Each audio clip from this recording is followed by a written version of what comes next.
அனைவருக்கும் வணக்கம். தமிழ்நாட்டில் கடந்த சில நாட்களாக பருவமழை தீவிரமடைந்து வருகிறது. இந்த நிலையில்தான் இன்று 5 மாவட்டங்களில் கனமழை பெய்ய வாய்ப்பிருப்பதாக சென்னை வானிலை ஆய்வு மையம் எச்சரித்துள்ளது. இது குறித்து விரிவாக தெரிஞ்சுக்கணும்னா இந்த வீடியோவை கடைசி வரைக்கும் ஸ்கிப் பண்ணாமல் முழுமையாக பாருங்கள். இந்த வீடியோக்குள்ளே போகிறதுக்கு முன்னாடி இந்த வீடியோக்கு ஒரு லைக் பட்டனை ப்ரெஸ் பண்ணிடுங்க. நீங்கள் இதுவரைக்கும் என்னோட சேனலை சப்ஸ்கிரைப் பண்ணாமல் இருந்தீங்கன்னா மறக்காமல் சப்ஸ்கிரைப் பண்ணிக்கோங்க. கூடவே அந்த பெல் சிம்பிளையும் மறக்காமல் கிளிக் பண்ணிக்கோங்க.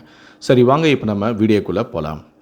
இது குறித்து வானிலை ஆய்வு மையம் விடுத்துள்ள அறிவிப்பில், இன்று தமிழகத்தில் ஒரு சில இடங்களிலும் புதுவை மற்றும் காரைக்கால் பகுதிகளிலும் இடி மின்னுடன் கூடிய லேசான முதல் மிதமான மழை பெய்யக்கூடும். கோயம்புத்தூர் மாவட்ட மலைப்பகுதிகள், நீலகிரி, திருப்பூர், தேனி மற்றும் திண்டுக்கல் மாவட்டங்களில் ஓரிரு இடங்களில் கனமழை பெய்ய வாய்ப்புள்ளது. 22 முதல் 26ஆம் தேதி வரை தமிழகத்தில் ஓரிரு இடங்களிலும் புதுவை மற்றும் காரைக்கால் பகுதிகளிலும் லேசான முதல் மிதமான மழை பெய்யக்கூடும்.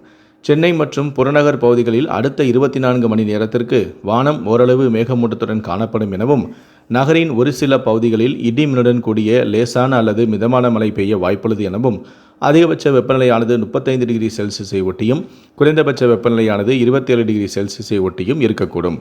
மீனவர்களுக்கான எச்சரிக்கையை பொறுத்தவரையில் ஆகஸ்ட் 21 முதல் 23ஆம் தேதி வரை மன்னார் வளைகுடா, தென் தமிழக கடலோர பகுதிகளிலும் குமரி கடலிலும் மணிக்கு 55 கிலோமீட்டர் வேகத்தில் பலத்த காற்று வீசக்கூடும் எனவும், இதனால் மீனவர்கள் அந்த பகுதிகளுக்கு மீன் பிடிக்க செல்ல வேண்டாம் எனவும் தெரிவிக்கப்பட்டுள்ளது.